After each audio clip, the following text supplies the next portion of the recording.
I am going to start the second half. Please confirm that slides are visible and my voice is clear to you.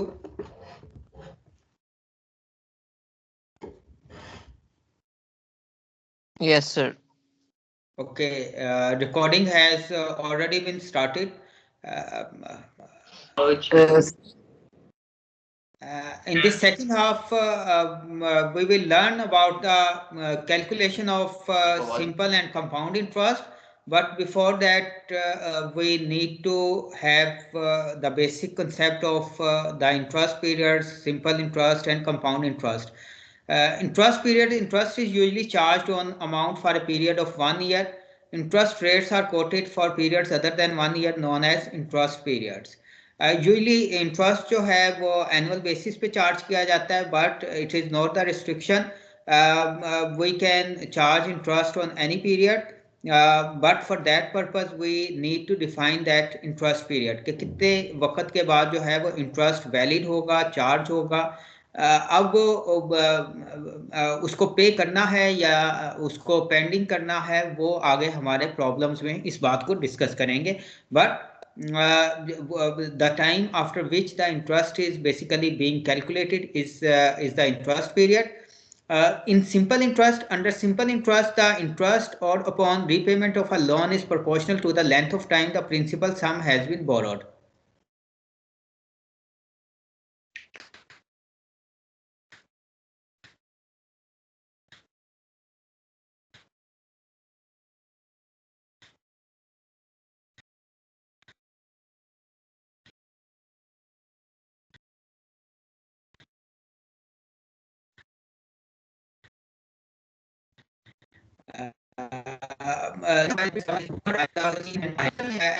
और upon repayment of loan is proportional to the जितने जो है time के लिए हमने loan लिया है उसी के अकॉर्डिंगली जो है हम इंटरेस्ट कैलकुलेट करते हैं और पे करते हैं.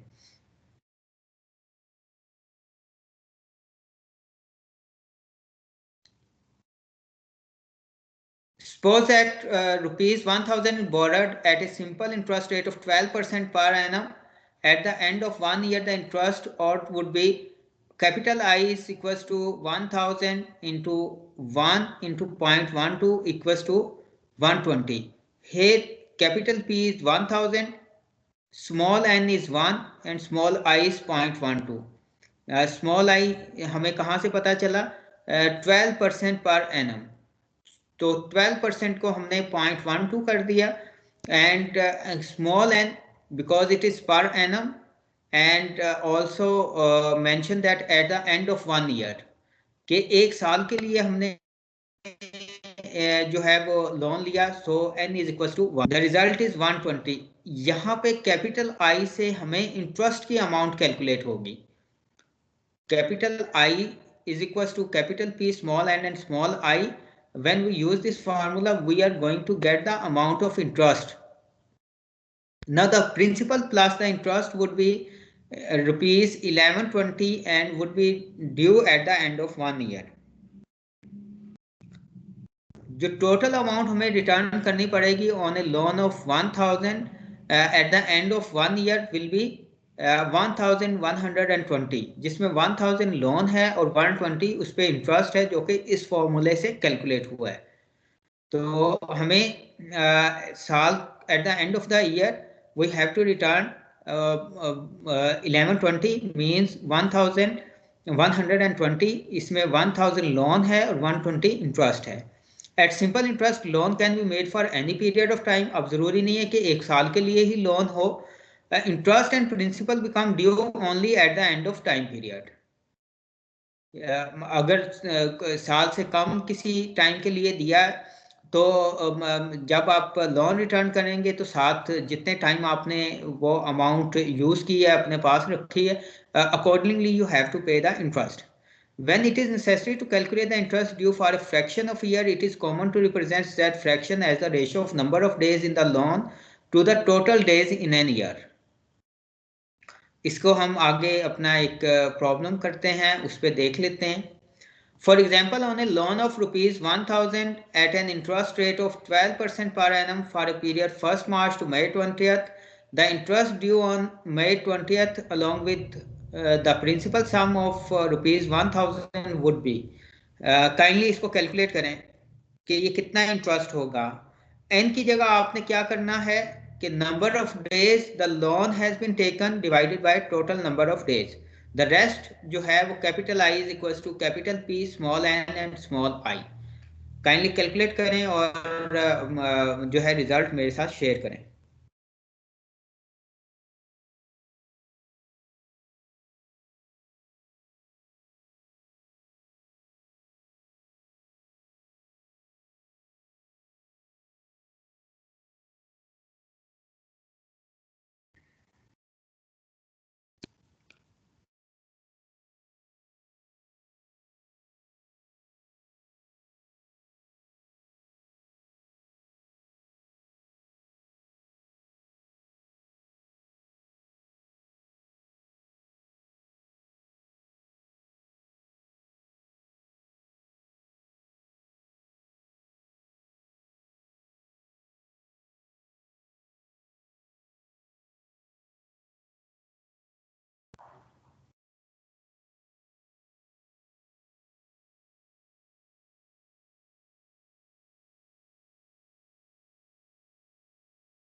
Anyone who has calculated the result?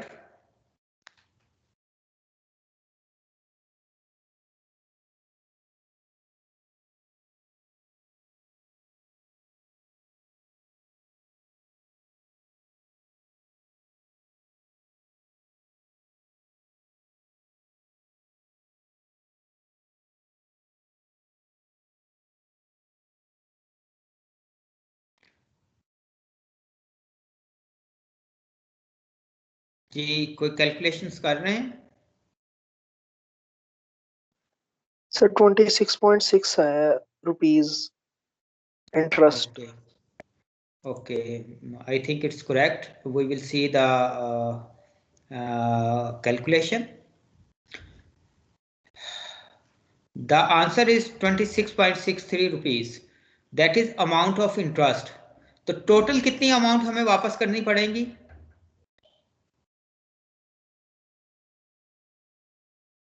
ये तो इंटरेस्ट की अमाउंट है तो 1026.63। ओके 1000 प्लस 26.63, ठीक है, क्योंकि 1000 is loan and the amount of interest on that is 26.63 rupees. The calculation में फॉर्मूला जो यूज हुआ है फॉर द स्टूडेंट्स जो कि फर्दर इसको अंडरस्टैंड करना चाह रहे हैं, capital P capital I is equal to capital P small n and small I। Capital P is principal amount that is 1000, small n कितना है, n क्योंकि ईयर्स में होता है, जब लेस देन ईयर होगा तो हम नंबर ऑफ डेज जितने दिन के लिए लोन लिया है वो डेज हम कैलकुलेट करेंगे divided by total days in an year, ठीक है। और interest rate is 0.12, interest rate is 0.12। After calculation we have got this 26.63 rupees. Now, when a loan is made for several interest periods, interest is calculated and payable at the end of each interest period. अब जरूरी नहीं है कि सिर्फ एक ही interest period हो, loan आपका ज्यादा अरसे के लिए भी दिया जा सकता है और उसमें there can be different interest periods. तो हम फिर कैसे कैलकुलेशन करते हैं उसके लिए, there are number of loan repayment plans. These range from paying the interest when it is due to accumulating the interest until the loan is due. जब हमारा इंटरेस्ट पीरियड्स और लोन पीरियड डिफरेंट हो तो फिर हमारे पास different options होती हैं। वो ऑप्शंस की रेंज क्या है कि जब इंटरेस्ट ड्यू हो जाए तो हम इंटरेस्ट पे कर दें, या फिर हम क्या करें कि इंटरेस्ट जो है उसको भी पे ना करें और जब हम लोन जो है वो वापस करें तो उसके साथ जितना भी इंटरेस्ट एक्यूमुलेट हुआ है वो इंटरेस्ट भी रिटर्न कर दें, जो कि हम अभी इन दोनों केसेस के प्रॉब्लम्स जो हैं वो देखेंगे। और उसकी वजह से क्या इफेक्ट हो रहा है ओवरऑल रिटर्न पे, that we will also see. Means के जैसे you can see here in this example, for example, the payments on a 4-year loan of rupees 1000 at 16% interest per annum payable when due would be calculated as shown. Means के हमारा loan period कितना है, that is 4 year, और interest period कितना है, that is per annum. Interest period is per annum, loan period is 4 year, ठीक है। Interest rate is 16% and the principal amount is 1000 rupees. 1000 हमने लोन लिया, कितने इंटरेस्ट रेट पे, 16% पे। इंटरेस्ट पीरियड क्या है, एनम है, यानी पर ईयर है। ईयरली बेसिस पे इंटरेस्ट कैलकुलेट होगा, और लोन का पीरियड कितना है, 4 ईयर्स है। आगे यहाँ पे एक इंफॉर्मेशन दी गई है, payable when due, that is in continuation with this, at 1000 rupees at 16% interest per annum, payable when due. Payable when due is giving us the information that whenever interest is being calculated and due, we need to pay that interest. कि जब interest जो है वो valid हो जाए, जब interest जो है वो ड्यू हो जाए, तो हम इंटरेस्ट को जो है वो रिटर्न कर दें, इंटरेस्ट जो है वो पे कर दें। इसकी पूरी कैलकुलेशन देखने के लिए we will form a table. Table की हेडिंग्स भी देख लें। ये आप एक टेबल बनाएंगे। In this table the first column is representing the year, in the second column the amount और at the beginning of the year, कि आपने कितना लोन लिया, that is the basically the principal amount at the beginning of the year, and then there is column of interest to be paid at the end of year, कि हमने amount of interest calculate कर लेनी है। Total amount और at the end of the year, साल के and पे कितनी हमारे पास अमाउंट है, and the amount to be paid by the borrower at the end of the year, that is 160। अच्छा, यहाँ पे 160, ये 160 इंटरेस्ट कैसे आया, ये वही फॉर्मूला यूज किया, capital I is equal to capital P small n and small i. We have this 160, तो टोटल हमारे पास साल के एंड पे कितना है, 1000 प्लस 160, दैट इज 1160। लेकिन क्योंकि प्रॉब्लम में ये कहा गया है कि जब लोन जो है वो इंटरेस्ट पीरियड जो है एंड हो जाए, तो आप इंटरेस्ट जो है वो पे कर दें, और इंटरेस्ट पीरियड कितना है, 1 ईयर है, यानी 1 साल गुजरने के साथ ही आप कितना अमाउंट ऑफ इंटरेस्ट जो है वो पे कर देंगे। That amount of interest is 160 rupees. That amount of interest is 160 rupees. अच्छा, अब ये बताएं कि दूसरे साल के शुरू में हमारे पास कितनी अमाउंट होगी, यानी इस सेकंड कॉलम में यहाँ पे कितनी अमाउंट आएगी।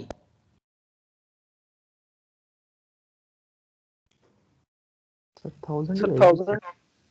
1000 ही आएगी। वाई, क्योंकि जो हमारा इंटरेस्ट कैलकुलेट हुआ, जो ड्यू हुआ, वो हमने पे कर दिया है, तो इसका मतलब जो लोन की अमाउंट है वही दूसरे साल में भी आएगी। तो सेकंड ईयर की क्या कैलकुलेशन होंगी, सेम होगी सर, सेम कैलकुलेशन होंगी। It's good, it means you are getting the point, कि हमारी दूसरे साल के लिए भी यही कैलकुलेशंस होंगी। For year 3 we have the same calculations. For year 4 में क्या चेंज आएगी और किस जगह पे चेंज आएगी। सर लास्ट कॉलम में हमें सारा पे करना होगा। हाँ, लास्ट जो हमारा बॉक्स है यहाँ पे, उसको, उसमें देयर इज अ चेंज। वो चेंज क्या है कि कैलकुलेशंस वैसे ही होंगी, but at the end of year 4 we need to pay the original amount of loan plus the interest, कि हमें 1000 जो हमने लोन लिया है 4 साल पहले, जो हमने लोन लिया था ईयर 1 के शुरू में, वो लोन भी वापस करना है, and we need to return the interest, जो कि चौथे साल में हमारा 160 इंटरेस्ट बना है, वो भी आप रिटर्न करेंगे। So the amount at the end of 4th year that we need to return is 1160। ठीक है, तो दैट इज द केस कि जब हम हमारा लोन पीरियड और इंटरेस्ट पीरियड डिफरेंट हैं, लेकिन हम इंटरेस्ट जो है जब ड्यू हो जाता है उसको पे करते जाते हैं। ठीक है, the other scenario is that if the borrower does not pay the interest earned at the end of each period and is charged interest on the total amount, or that is principal plus interest, the interest is said to be compounded. Simple words में, when interest is being calculated on interest, जब interest पे interest calculate किया जाता है तो वो compound interest हो जाता है, ठीक है। जब हम या यूं कह लें कि इंटरेस्ट पे इंटरेस्ट जो है पे करना है तो फिर वो कंपाउंड इंटरेस्ट हो जाता है। ये आपको प्रॉब्लम में फर्दर क्लियर हो जाएगा। द इंटरेस्ट और in the previous year becomes a part of the total amount for this year. This year's interest charge include interest that has been earned on previous interest charges. इसकी example देख लें. For example the loan of ₹1000 at 16% interest compounded yearly और annually for a 4-year period will produce the results as shown. यहाँ पे अब scenario क्या है कि प्रिंसिपल अमाउंट 1000 ही है, interest rate is also 16% interest. अब यहाँ पे पर एनम नहीं लिखा हुआ, यहाँ पे लिखा हुआ है 16% इंटरेस्ट कंपाउंडेड एनुअली. कंपाउंडेड का वर्ड आया है for a 4 years period. 4 years period का क्या मतलब है कि लोन का पीरियड 4 year है, कि 4 साल के लिए हमने लोन लिया है. तो हम कैसे कैलकुलेशन करेंगे, कंपाउंडिंग का कॉन्सेप्ट कैसे अप्लाई करेंगे, उसको अभी देख लेते हैं. हमारी ये हेडिंग्स वही रहेंगी कि amount at the beginning of year, total interest, total amount at the end of year and then amount paid from the at the end of the year. 1000 loan है, उस पे 160 हमारा इंटरेस्ट बना. ए और बी को अगर हम ऐड कर देते हैं तो हमारे पास 1160 आया. That is the amount available at the end of the year. जबकि हमने साल के एंड पे we have not paid any amount, ना हमने इंटरेस्ट पे किया है ना ही ओरिजिनल प्रिंसिपल अमाउंट में से कोई अमाउंट पे की है. तो साल के एंड पे हमने कुछ भी पे नहीं किया. Now tell me that what will be the amount at the end at the beginning of the year. दूसरे साल के शुरू में प्रिंसिपल अमाउंट कितनी होगी? 1160. इसकी वजह क्या है? 1160 क्यों होगी? सर हमने पे नहीं ना किया, इंटरेस्ट भी नहीं पे किया, कुछ भी नहीं पे किया. हाँ, जब हमने इंटरेस्ट पे नहीं किया इसका क्या मतलब है कि वो इंटरेस्ट जो है वो हमारी प्रिंसिपल अमाउंट में ऐड हो गया और that is in our own use.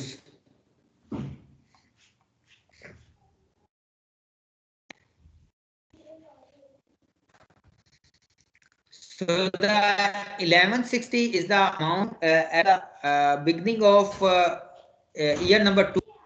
Year number 2 की बिगनिंग में हमारे पास 1160. अब 1160 हमारी प्रिंसिपल अमाउंट यानी जो फार्मूला हमने यूज करना है उसमें 1160 यूज करेंगे. The amount of interest is being calculated as shown and we are going to pay nothing at the end of year number 2. ठीक है, चले ईयर नंबर 3 की कैलकुलेशन जरा करें. ईयर नंबर 3 के लिए कैलकुलेशन करें और बताएं कि अमाउंट ऑफ इंटरेस्ट कितनी होगी. ये जो सेकंड कॉलम है इसकी अमाउंट जरा बताएं ईयर 3 के लिए.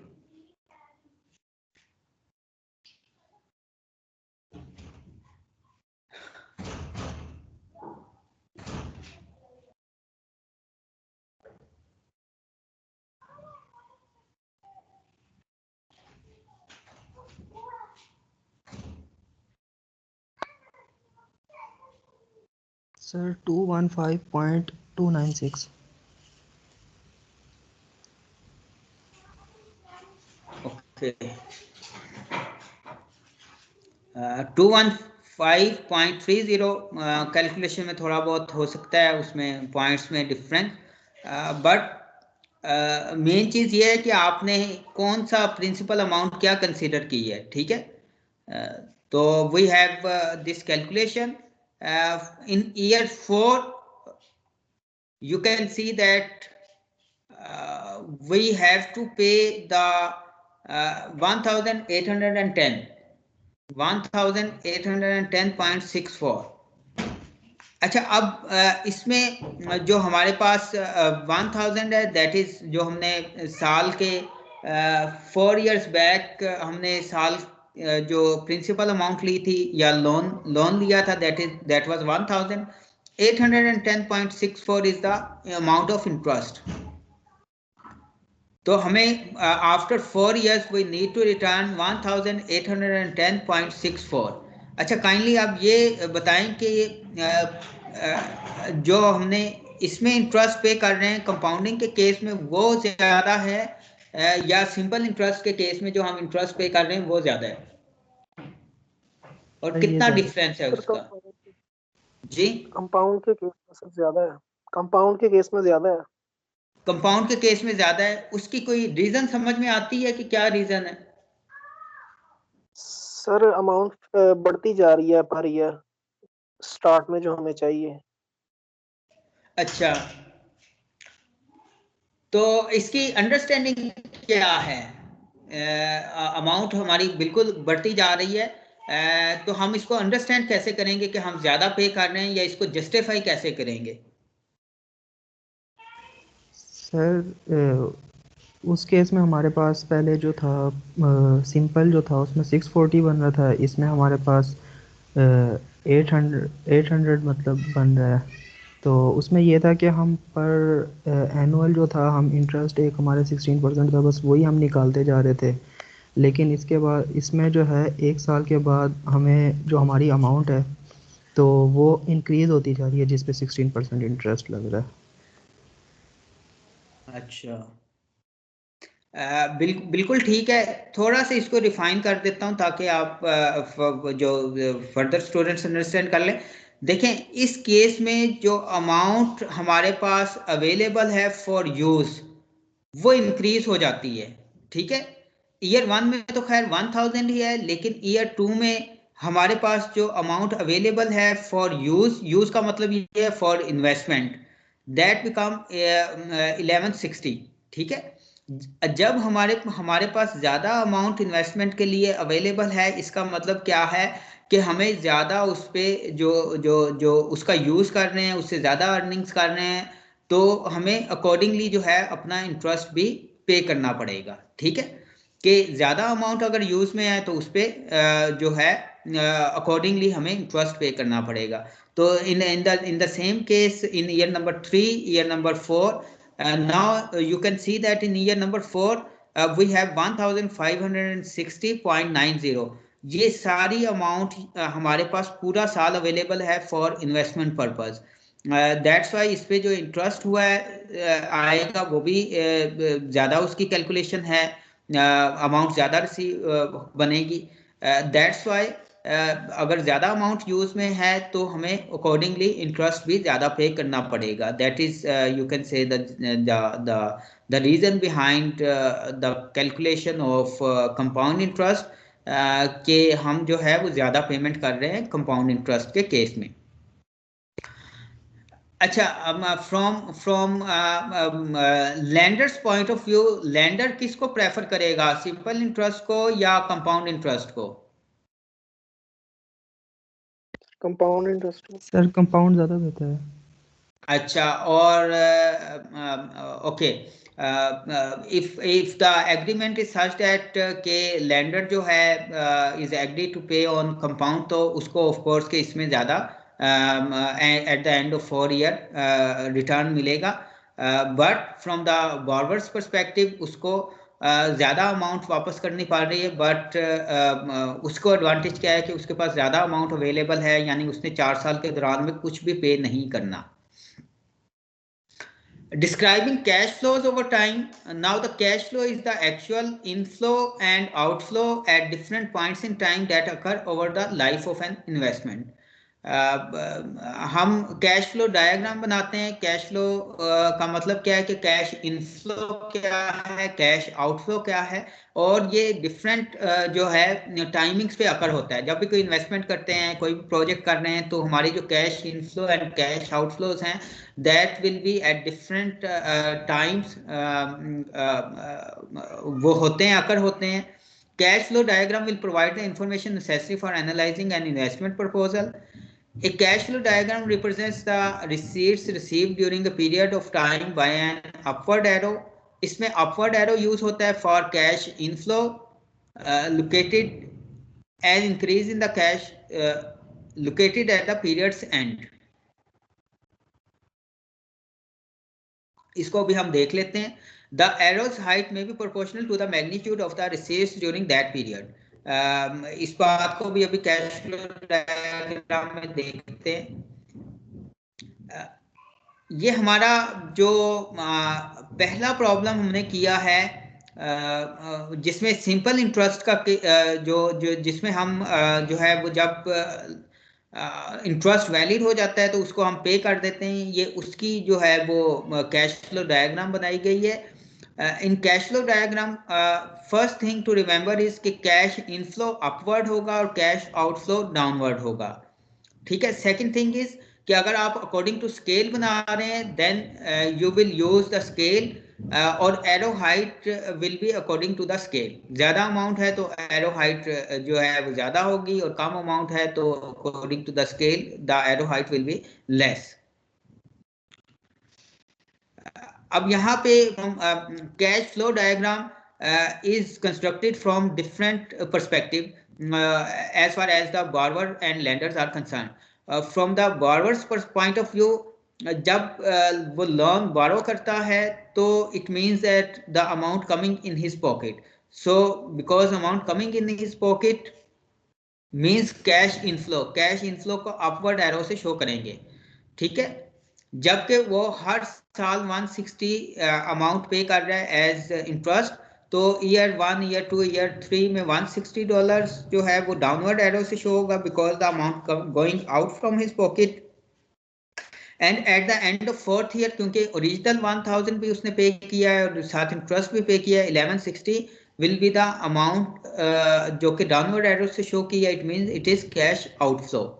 तो फ्रॉम बॉर्वर्स पर्सपेक्टिव जो हमारे पास इंफॉर्मेशन है वो कैश फ्लो डायग्राम में इस तरह से रिप्रेजेंट होगी।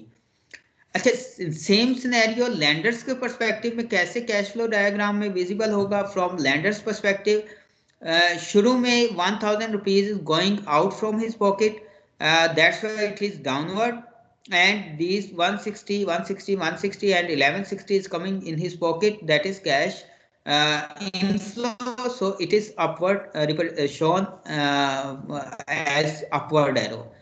तो अपवर्ड एरो से इसको शो किया गया है, यानी एक ही सिनेरियो जो है उसमें बॉर्वर्स का पर्सपेक्टिव और लैंडर के पर्सपेक्टिव से कैश फ्लो डायग्राम डिफरेंट बनेगी, ठीक है। The main thing to understand and to keep in mind is the direction of the arrow. अगर कैश इनफ्लो हो रहा है तो एरो जो है वो अपवर्ड होगा और कैश आउटफ्लो हो रहा है तो एरो जो है वो डाउनवर्ड होगा। Since there are two parties to every transaction, it is important to note that the cash flow direction in cash flow diagram depend upon the point of view taken. कि ये जरूरी है कि पता हो कि किसके पॉइंट ऑफ व्यू से हम कैश फ्लो डायग्राम बना रहे हैं। अच्छा, नेट कैश फ्लो कहाँ यूज होगा? When an investment alternative has both receipts and disbursement occurring simultaneously, a net cash flow may be calculated. अगर एक ही पॉइंट पे यानी एक ही टाइम पे कैश इनफ्लो भी हो कैश आउटफ्लो भी हो तो हम उसका नेट इफेक्ट जो है वो देख लेंगे। Means the net cash flow is the arithmetic sum of the receipts and disbursement that occur at the same point in time. उन दोनों का कैश इनफ्लो और आउटफ्लो का यूं कह लें कि अगर जो है वो कैश आउटफ्लो ज्यादा बनती है तो डाउनवर्ड एरो से हो जाएगा, अगर कैश इनफ्लो ज्यादा बन रहा है तो अपवर्ड एरो से हो जाएगा, ठीक है। उसका दोनों का यानी हम सम कर लेंगे, अरिथमेटिक सम यानी साइन को कंसीडर करते हुए प्लस और माइनस के। Now compounding frequency consideration, at the start of the lecture we have seen that usually the interest is being charged for an amount of for 1 year, but it can be the other interest periods as well. So we will see that कि वो other interest periods क्या हो सकते हैं। The loan agreements may require that the interest be paid more frequently, such as half year, each quarter, each month. Such agreements result in interest periods of 1 half year, 1 quarter year, 1/12th year, and the compounding of interest twice, 4 times, 12 times a year respectively. जब हम half yearly charge करते हैं तो इसका मतलब क्या है कि ट्वाइस इंटरेस्ट होगा। अगर क्वार्टर ऑफ एन ईयर जो है इंटरेस्ट पीरियड है तो इट मींस 4 टाइम्स होगा। इसकी हम फर्दर आगे डिटेल देख लेते हैं इस टेबल में। कि अगर साल में एक ही बार चार्ज हो रहा है तो then once in an year, that is every year, इसको हम एनुअल कह देते हैं। एवरी 6 मंथ्स पे 2 टाइम्स इन एन ईयर, और इसको कैसे लिखते हैं, semi annual. And fourth quarter को 4 times in an year, that is quarterly. Every month 12 times in a year, monthly, daily. And we also have the continuous compounding, that is infinite number of compounding periods in a year. We do have the formula to calculate the continuous compounding, जो कि हम later अपने further lectures में इसको देखेंगे।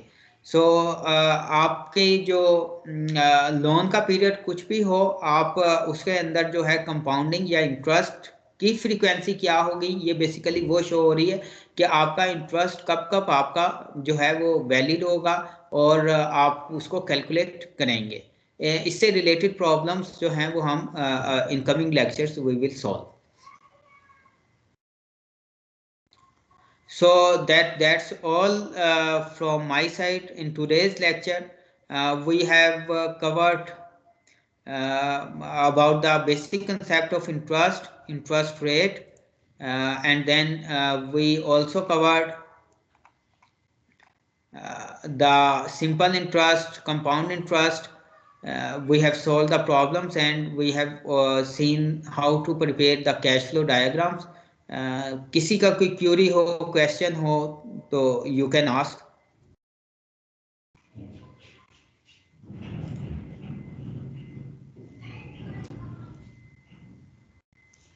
Sir इसमें जो है ना, हमने जो बात की थी ना कि कंपाउंड इंटरेस्ट की, कि वो ज़्यादा बेहतर है, तो लेकिन सर इसमें ये भी तो देखा जाएगा ना कि जो हमने इससे पहले उसकी बात की है, परचेज पावर ऑफ मनी की, वो भी तो टाइम के साथ जो है चेंज हो रही है।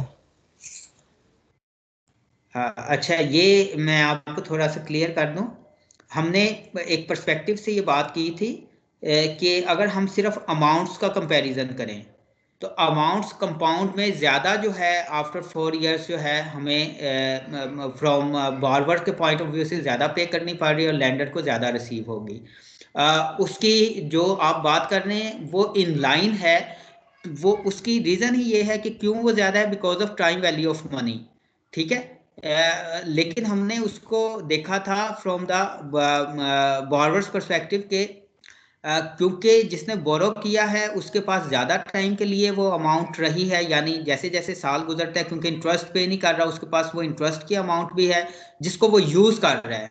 ठीक है, जब उसको यूज़ कर रहा है तो वो that can be use for, जैसे आपने कहा कि परचेजिंग पावर के लिए, पावर ऑफ मनी के कंसेप्ट को अगर हम अप्लाई करते हैं तो वो उससे कोई इक्विपमेंट ले रहा है दूसरे साल में, तो वो इट मीन्स के वो उस जो इंटरेस्ट की अमाउंट है वो भी कुछ बाई करने के लिए, जो कि उसकी लेट्स से के प्रोडक्शन में या सर्विसेज को एनहांस करने के लिए, प्रोडक्टिविटी इंक्रीज करने के लिए यूज हो रही हो। तो इन अदर वर्ड्स के उस अमाउंट का जो इंटरेस्ट की अमाउंट उसने वापस नहीं की, उससे भी कुछ ना कुछ फायदा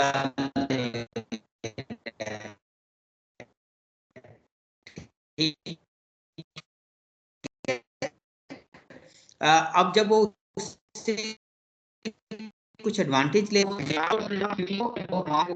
that is because of again उसी कंसेप्ट की वजह से है, टाइम वैल्यू ऑफ मनी के कंसेप्ट की वजह से, जिसको हमने 2 हेडिंग्स में डिस्कस किया था, earning power of money and purchasing power of money. ठीक है, तो ये बिल्कुल आपका जो ऑब्जर्वेशन है वो इन लाइन है whatever we are discussing. बात समझ गए? इसमें सिर्फ पर्सपेक्टिव को हम देखेंगे, और अमाउंट्स के कंपैरिजन को जब हम बात करते हैं कि अमाउंट का कंपैरिजन हमने सिंपल इंटरेस्ट और कंपाउंड इंटरेस्ट के केस में देखा था, तो अमाउंट तो हमें ज्यादा पे करनी पड़ रही है कंपाउंड के केस में। ठीक है, और उसकी फिर रीजन को ही हम डिस्कस कर रहे हैं कि वो अमाउंट देने की जस्टिफिकेशन या रीजंस क्या है, वो उसको हम एक्सप्लेन फिर कर रहे हैं, taking the further depth of purchasing power of money या अर्निंग पावर ऑफ मनी के टॉपिक्स को जहन में रख के हम उसकी रीजन बेसिकली देने की कोशिश कर रहे हैं। ठीक है, ठीक है सर, थैंक यू।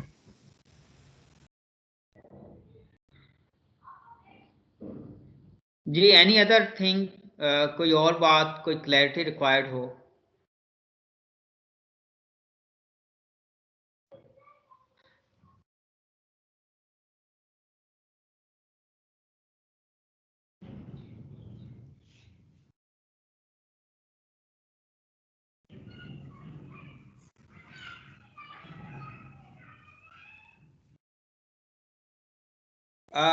देखिए इसमें थोड़ा सा ना फिर हमारा एथिकल पर्सपेक्टिव भी आ जाता है जब हम कंपाउंडिंग की बात करते हैं, ठीक है।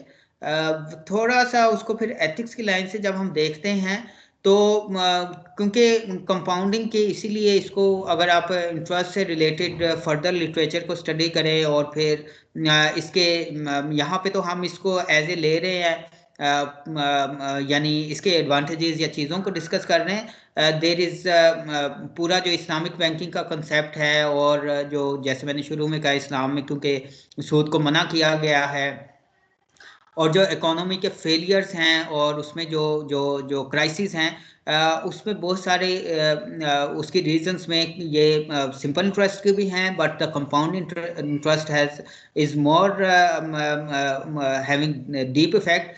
होता क्या है कि जब आपने एक तो ओरिजिनल अमाउंट वापस करनी है, जिसने लोन लिया है ऑफ कोर्स अगर वो इसका ही हैज़ नो मींस के वो लोन को रिटर्न करे, तो इन दैट सिनेरियो वो जब उस पर इंटरेस्ट आ जाता है तो फिर इंटरेस्ट वो पे नहीं कर पाता। जब वो इंटरेस्ट पे नहीं करता और कंपाउंडिंग हो रही है तो फिर इंटरेस्ट पे इंटरेस्ट उसको लगना शुरू हो जाता है। तो करते करते इन इन इन सम सिनेरियोज ऐसा होता है कि जो इंटरेस्ट की अमाउंट है that become more than the original loan, ठीक है। तो जो इंटरेस्ट की अमाउंट है वो ओरिजिनल लोन से ज़्यादा हो जाती है, जिसकी वजह से फिर आपको क्या होता है कि यू आर अनएबल टू पे दैट ऑल अमाउंट। तो that is from the ethical perspective, और इस पे फिर फर्दर बहुत सारा लिटरेचर और चीज़ें हैं। हमारा क्योंकि हम इस वक्त डिस्कस कर रहे हैं कि इसको सिंपल इंटरेस्ट क्या है, कंपाउंड क्या है, उसको उसके उसकी कैलकुलेशंस किस तरह से हैं, तो that is I think the sufficient knowledge जिसको हम इस स्टेज पे थोड़ा सा लर्न कर लें, ठीक है।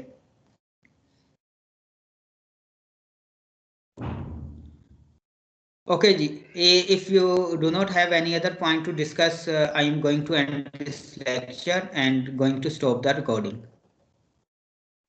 सर जी सर जैस आपने आज अटेंडेंस ली और किस पे अटेंडेंस ली?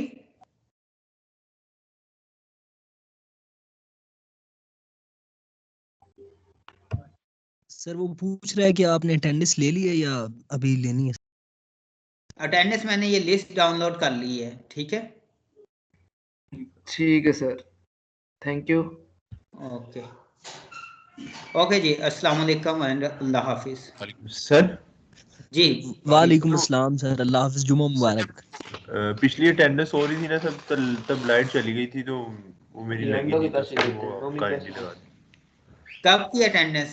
सर ये जब आप ले रहे थे 855 पे जब ले रहे थे। नहीं, वो मैंने आपकी 855 पे तलावत चलाई थी। वो हमारी रिक्वायरमेंट है कि अगर पहला लेक्चर है तो उसमें CMS से अटेंडेंस जो है वो की जाए, उसकी तलावत चलाई, ठीक है।